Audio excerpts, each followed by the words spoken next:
अब हम बात करेंगे समरूप चतुर्भुज ABCD और एक A' B' C' और D'। थोड़ा सा अंकों के माध्यम से समझते हैं। सभी संगत कोण बराबर होते हैं। क्या आइए हम लोग इसे चेक करके देखते हैं।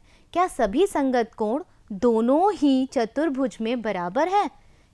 एंगल C 81 डिग्री है, इधर C' 81 डिग्रीज है, इधर एंगल D कोण D 100 डिग्री का है और इधर D' भी 100 डिग्री का है। कोण B 67 डिग्रीज है और इधर B' भी 67 डिग्रीज है। सिमिलरली A कोण 112 डिग्रीज का है तो A' भी 112 डिग्रीज का है। तो A is equal to A', B is equal to B', C is equal to C' और D is equal to D'। तो सभी कोण आपके बराबर हो गए, सभी संगत कोण। संगत का मतलब भी आप समझिए। मान लीजिए मेरे दो हैंड्स हैं, दो हाथ हैं, मेरे दोनों हाथ आपस में समान होंगे, समरूप हैं, लेकिन आपका और मेरा हाथ आकार अलग अलग होने की वजह से समरूप तो हम कह सकते हैं लेकिन बराबर नहीं होंगे। अगर हम ये दोनों हाथ, ये फिंगर इसके ऊपर आएगी, ये वाली इस पे आएगी, ये इस पे आएगी, इस तरह से हम संगत बोलेंगे। मतलब जो कोण बराबर है वो एक के ऊपर एक रखने हैं। अगर इन दोनों आकृतियों को हम एक के ऊपर एक रखेंगे तो 100 वाला कोण 100 पे आ जाएगा, 81 वाला 80 पे, बराबर आएंगे। तो इसी तरह से सभी संगत कोण बराबर होते हैं। आइए अब हम भुजाओं की बात करते हैं। भुजाओं में जब आप देखेंगे AB, भुजा AB कितनी है? 4.6 सेंटीमीटर, यहाँ हमने 4.6 ले लिया। A' B' 2.3 सेंटीमीटर, तो यहाँ 2.3 ले लिया। BC आपका 4.8 है, 4.8 ले लिया। B' C' 2.4, CD 4, C' D' 2, right. फिर है DA हमने ले लिया 3 सेंटीमीटर और D' A' 1.5 ले लिया। जब हम कैंसिल कर रहे हैं तो आप देखेंगे भाग देने से ये 2/1 आ रहा है। 2.4 को जब 2 से मल्टीप्लाई करेंगे, गुणा करेंगे तो 4.8 आ रहा है। इसी तरह से 2 को जब हम 2 से ही गुणा करेंगे तो 4 आता है। 1.5 इंटू 2 3 आता है। तो बच्चों आपका अनुपात क्या निकला? 2/1, 2:1 रेशो में हमने देखा कि सारी ही करस्पॉन्डिंग साइड्स जो हैं वो 2:1 के अनुपात में हैं। इसका मतलब क्या हुआ? संगत भुजाएं समान अनुपात में होती हैं।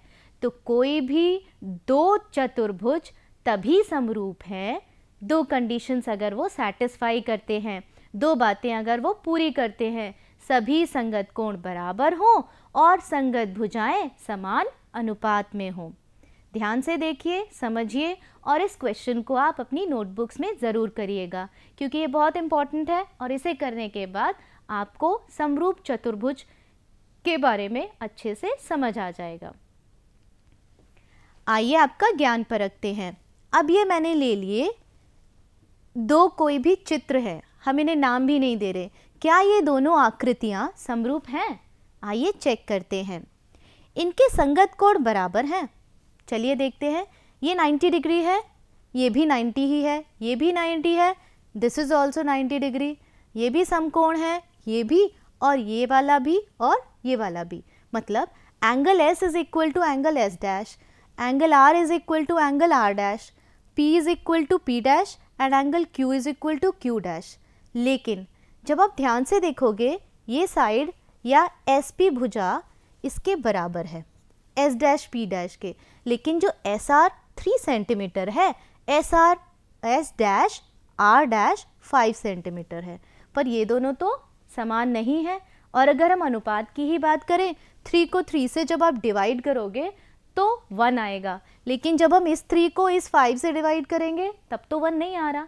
इसका मतलब इन दोनों आकृतियों के कोण तो बराबर हैं, पहला वाला स्टेप तो ये फॉलो कर रहा है, लेकिन इनकी भुजाएं समान अनुपात में नहीं हैं। तो क्या ये दोनों आकृतियां समरूप मानी जाएंगी? बताइए, सोचिए सोचिए। नहीं मानी जाएंगी। सही जवाब। इनके संगत कोण बराबर हैं, परंतु इनकी संगत भुजाएं समान अनुपात में नहीं हैं, अतः दोनों आकृतियां समरूप नहीं हैं।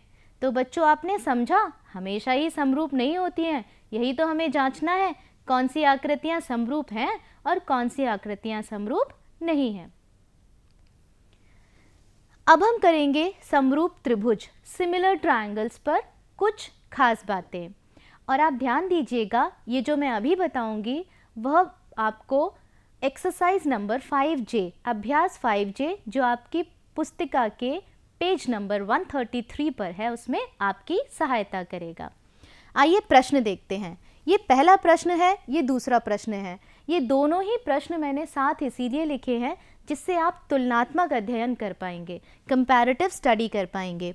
यदि दो त्रिभुजों की संगत भुजाओं का अनुपात समान हो तो उनके संगत कोण भी समान होते हैं।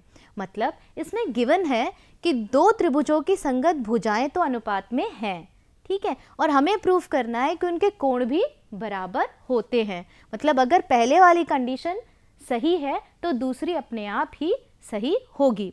दूसरे वाले क्वेश्चन में क्या है, यदि दो त्रिभुजों के कोण समान हो तो उनकी संगत भुजाओं का अनुपात भी समान होता है। तो ये इसका विपरीत है कहीं ना कहीं। कैसे?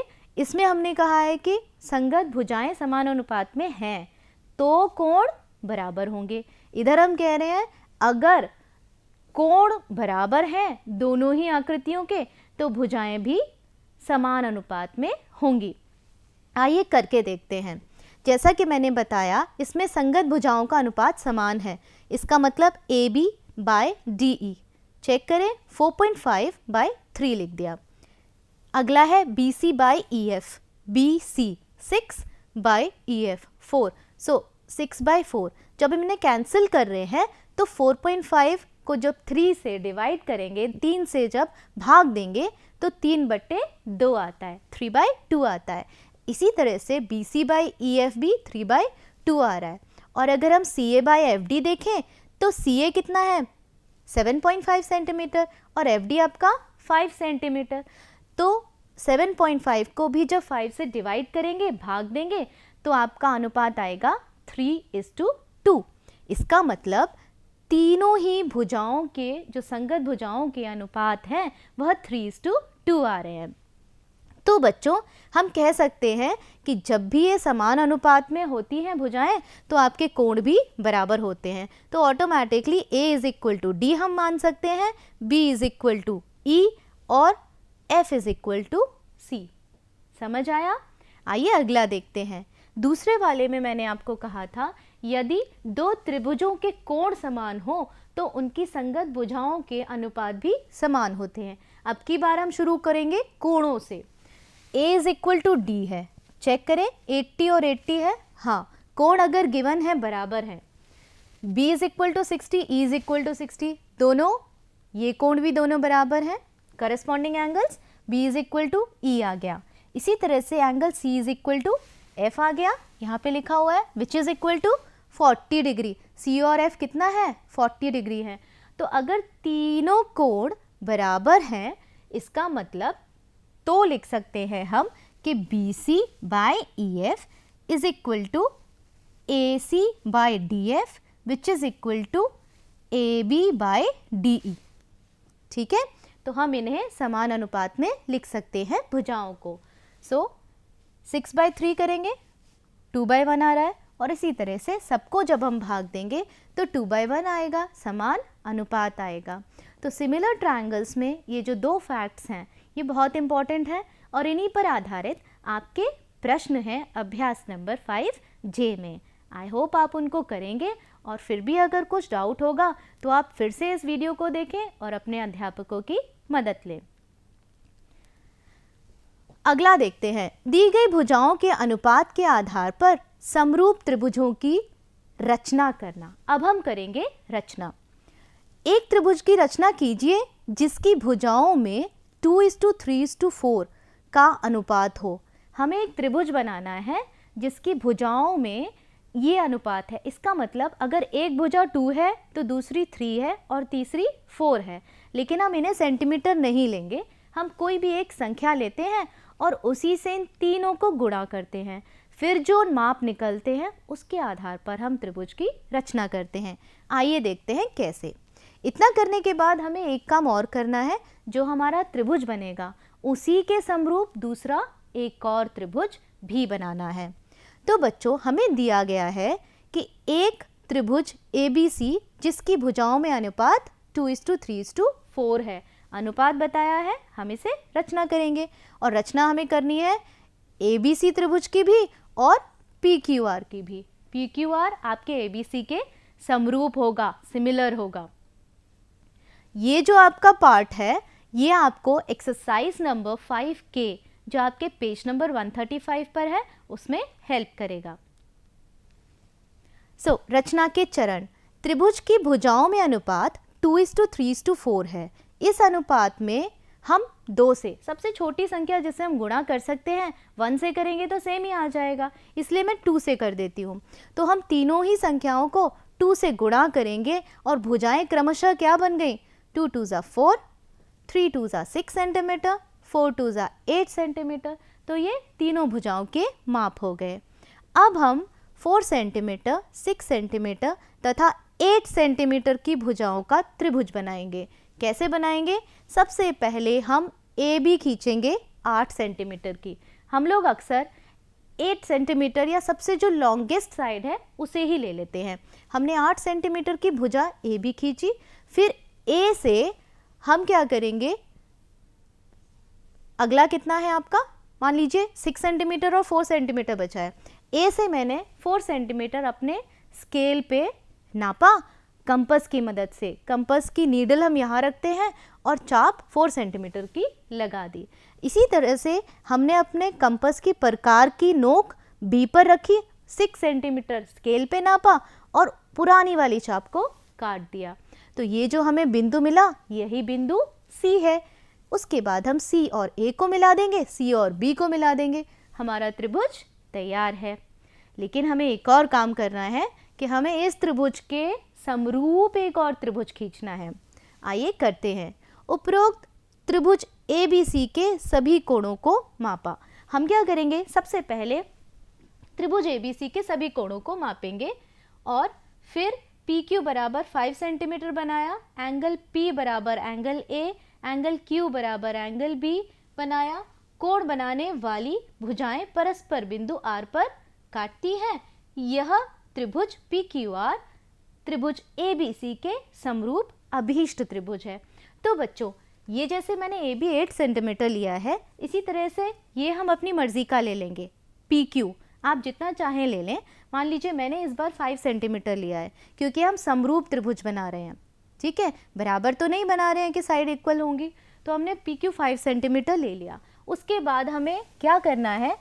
A पर आपको अपने कंपास की नोक रखनी है और एक चाप बनानी है। उतना ही माप लेके आप P पर कंपास की नोक रख के और एक चाप बनाएंगे। दूसरी तरफ हम B पर एक नोक रखेंगे कंपास की और एक चाप लेंगे और उतना ही माप लेके Q पर भी बनाएंगे। उसके बाद बच्चों, ये जो बिंदु है ये वाला, यहाँ पर आप कंपास रखेंगे और जो पुरानी वाली चाप है उसको नाप लेंगे कि एग्जैक्टली जब AC कट रहा है तो कहाँ हो रहा है। अब इसी माप को लेकर हम दूसरे वाले त्रिभुज की रचना में आएंगे और इस बिंदु पर रख के ये वाली चाप लगाएंगे। तो ये दोनों चाप बराबर हो गई। अब यहाँ पर हमें एक इंटरसेक्शन पॉइंट मिल गया। इस इंटरसेक्शन पॉइंट को P से मिलाते हुए और बढ़ा देंगे। इसी तरह से हम B पर जो चाप लगाई थी इस बिंदु पे कंपास का बिंदु रख के उसका नीडल रख के यहाँ पर काटेंगे। उतना ही माप लेके हम इस वाले फिगर में भी कट करेंगे। यहाँ भी हमें एक बिंदु मिला, Q को उस नए बिंदु से मिलाकर आगे एक्सटेंड करेंगे। अब जिस बिंदु पर ये दोनों ही रेखाएं इंटरसेक्ट करेंगी, एक दूसरे को काटेंगी, वही बिंदु आपका तीसरा बिंदु होगा दूसरे त्रिभुज का। सो आपका R मिल गया। तो इस तरह से हम समरूप त्रिभुज बना सकते हैं। आइए रिवाइज करते हैं थोड़ा सा। हमने एक त्रिभुज की रचना की और उसी के बाद हमने उसकी कोणों को नापकर समान कोण बनाते हुए दूसरे समान समरूप त्रिभुज की रचना की।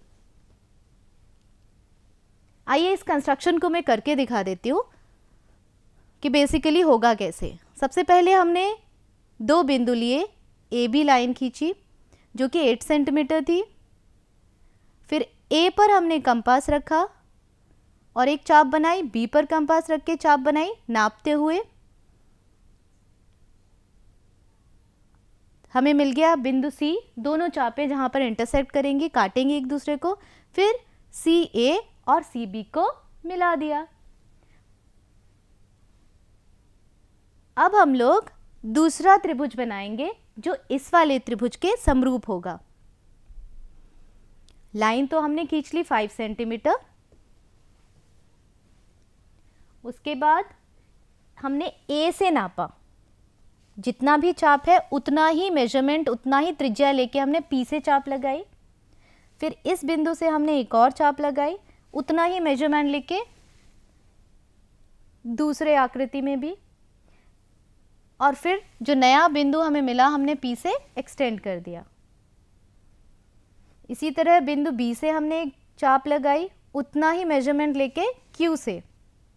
फिर ये जो है बिंदु, यहाँ पर कंपास की नोक रख के और उस पुरानी चाप को काटा, उतना ही माप लेके हमने नए चित्र में किया और अब क्यू से एक्सटेंड किया। तो जिस पॉइंट पे वे इंटरसेक्ट करेंगी वह आपका त्रिभुज का तीसरा बिंदु होता है आर।